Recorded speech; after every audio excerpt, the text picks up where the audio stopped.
يؤتي الحكمة من يشاء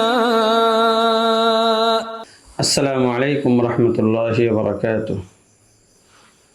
পড়া হচ্ছে সফলতার রহস্য নামক বই থেকে, যা আপনার জীবন পাল্টে দিতে পারে।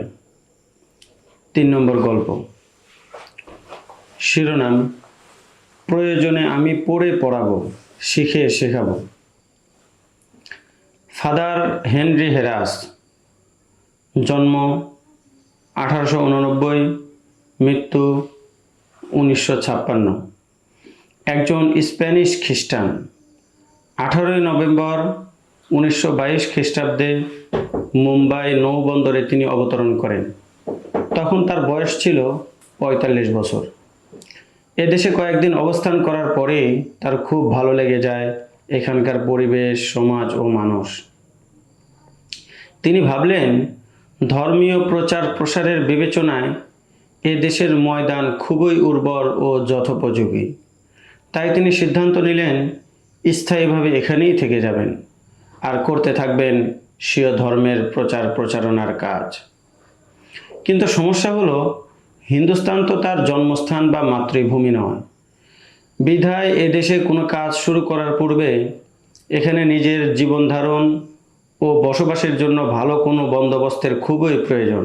কারণ এদেশে নিজের স্থায়ী আবাস না গড়ে এখানকার জনগণের মাঝে সফলভাবে ধর্ম প্রচার করা কিছুতেই সম্ভব নয়। তাই তিনি এবার সিদ্ধান্ত নিলেন, হিন্দুস্থানে তিনি অবস্থান করবেন একজন শিক্ষক হিসাবে, আর শিক্ষকতার পাশাপাশি ধর্মীয় প্রচারণার কাজও চালিয়ে যাবেন। ফাদার হেরাস ছিলেন একজন ইতিহাসবিদ। নিজ দেশে ইতিহাস বিষয়ে ডিগ্রি লাভ করেছিলেন তিনি। তাই ইতিহাস বিষয়ে শিক্ষকতার খোঁজে একদিন তিনি উপস্থিত হলেন মুম্বাইয়ের প্রসিদ্ধ সেন্ট জেভিয়ার্স কলেজের প্রিন্সিপাল স্যারের নিকট। প্রিন্সিপাল সাহেব তার সনদপত্র নেড়েচেড়ে দেখলেন, অতঃপর জিজ্ঞেস করলেন, আপনি এখানে কোন বিষয়ের ইতিহাস পড়াতে ইচ্ছুক? তিনি সঙ্গে সঙ্গে উত্তর দিলেন, ভারতীয় ইতিহাস।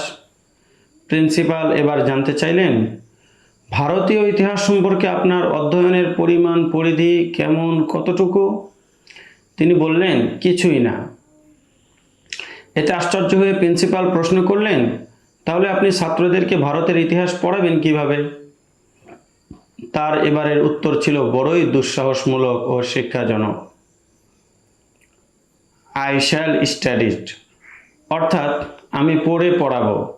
প্রথমে আমি নিজে ভারতের ইতিহাস সবিস্তারে অধ্যয়ন করে নিজেকে পরিপূর্ণ প্রস্তুত করে নিব, অতঃপর শিক্ষার্থীদেরকে তা পড়াবো। তিনি কিন্তু শিক্ষকতার কাজটি নিছক একটি পেশা বা কিছু অর্থোপার্জনের মাধ্যম হিসেবে অবলম্বন করেননি।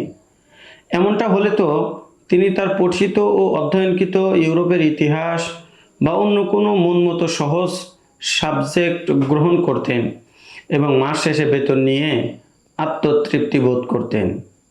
যেহেতু এই শিক্ষকতার কাজ চয়ন করার পিছনেও ছিল তার বিশেষ একটা লক্ষ্য ও উদ্দেশ্য, অর্থাৎ তিনি এমন একটা পেশা অবলম্বন করতে চাচ্ছিলেন যা হবে তার ধর্ম প্রচারের ক্ষেত্রে বড় সহায়ক ও প্রভাবক। আর এই উদ্দেশ্য সাধনে তার জন্য সবচেয়ে বেশি উপযোগী বিষয় ছিল ভারতের ইতিহাস। কেননা তিনি যেহেতু স্থায়ীভাবে ভারতে অবস্থান করবেন, বিদায় এখানে ভারতীয় ইতিহাসের শিক্ষক হলে তার পক্ষে বেশি ভালোভাবে এখানকার মানুষ ও যুব সমাজের মাঝে স্বীয় ধর্মের প্রচার কাজ সহজ হবে। এটাই স্বাভাবিক। এ উদ্দেশ্যেই তিনি ভারতীয় ভাষা ও ইতিহাস সম্বন্ধে অক্ষর জ্ঞান না থাকা সত্ত্বেও শিক্ষকতার জন্য বেছে নিয়েছেন ভারতীয় ইতিহাস।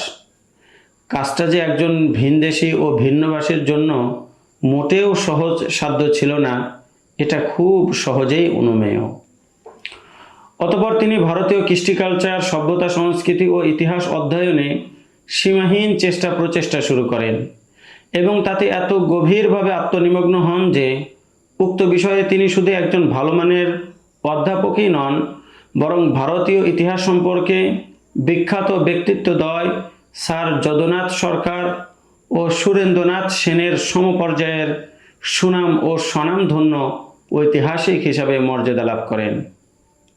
মুম্বাইয়ের প্রসিদ্ধ হেরাস ইনস্টিটিউট আজও তার স্মৃতি বহন করে সগর্বে দাঁড়িয়ে আছে। কোনো ব্যক্তির সম্মুখে বড় কোনো লক্ষ্য থাকলে তার অবস্থা এমনই হয়, সে সময় কঠিনতর কাজও হয়ে যায় সহজ, আর উদ্দেশ্য তখন তাকে অনুপ্রাণিত করে কঠোর পরিশ্রম করতে, আর চেষ্টা ও শ্রম তাকে সফলভাবে পৌঁছে দেয় তার কাঙ্ক্ষিত ও উদ্দেশিত গন্তব্যে।